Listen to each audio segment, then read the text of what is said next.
G'day, here's 3 pieces of seam opal still encased in the clay that it comes out of. These are more sort of specimen pieces.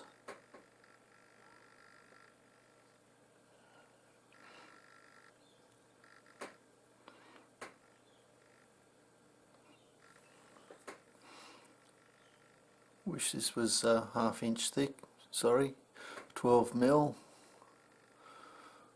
For those other people that use metric like us. It's very nice bright material.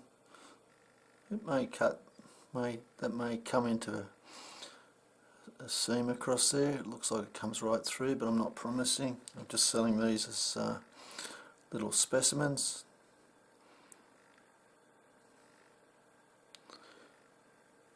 Anyway, gives you an idea of what you can expect to see for your money. Thank you.